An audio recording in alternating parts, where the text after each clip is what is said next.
Hello friends, और आइए हम लोग देखेंगे संविधान में लोकसभा में कुल सीटें कितनी होती है। तो लोकसभा में कुल 552 सीट होती है, जिसमें निर्वाचित सदस्य 550 होता है और 2 मनोनीत होता है, जो वर्तमान में अब समाप्त कर दिया गया है। निर्वाचित यानी 550 सीट पे चुनाव होता है। 550 में राज्य में 530 और केंद्र शासित प्रदेश 20। चलिए आगे देखेंगे हम लोग। वर्तमान में लोकसभा की जो सीट है निर्वाचन में 543 है, 2 एंग्लो इंडियन जो अब नहीं है। 543 में 530 राज्य को और 13 केंद्र शासित प्रदेश को। राज्यसभा में सीटों की संख्या क्या है? तो राज्यसभा में देखेंगे तो राज्यसभा में 250 है, जिसमें 238 पर चुनाव होता है, मनोनीत होते हैं 12 पर।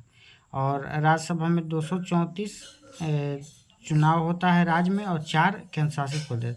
वर्तमान में राज्यसभा की सीट जो है अभी 245 हो चुका है, जिसमें चुनाव 233 और मनोनीत 12। तो राज्य में कितना हो जाएगा? 229 और 4 हो जाएगा दिल्ली और पुदुचेरी मिला के, तो 243 हो जाएगा। इस तरीक़ा से लोकसभा में सदस्यों की संख्या हम लोग देखेंगे। तो लोकसभा में उत्तर प्रदेश में लोकसभा की सीट है 80, जबकि राज्यसभा के सदस्यों की संख्या 31। महाराष्ट्र में लोकसभा 48, राज्यसभा 19। पश्चिम बंगाल में लोकसभा 42, राज्यसभा 16। बिहार में लोकसभा 40, राज्यसभा 16। तमिलनाडु में लोकसभा 39, राज्यसभा 18। मध्य प्रदेश में 29 और 11 है। कर्नाटक में 28 और 12। गुजरात में 26 लोकसभा, 11 राज्यसभा। राजस्थान में 25 लोकसभा, 10 राज्यसभा। आंध्र प्रदेश 25 लोकसभा, 11 राज्यसभा। उड़ीसा में 21 लोकसभा, 10 राज्यसभा। केरल में 20 और 9 है। तेलंगाना में 17, 7। झारखंड में 14 और 6 है। असम में 14 और 7 है। पंजाब में 13, 7। छत्तीसगढ़ में 11 लोकसभा, 5 राज्यसभा। हरियाणा में 10 लोकसभा, 5 राज्यसभा। यहाँ पे उत्तराखंड में 5 लोकसभा की सीट और राज्यसभा में 3।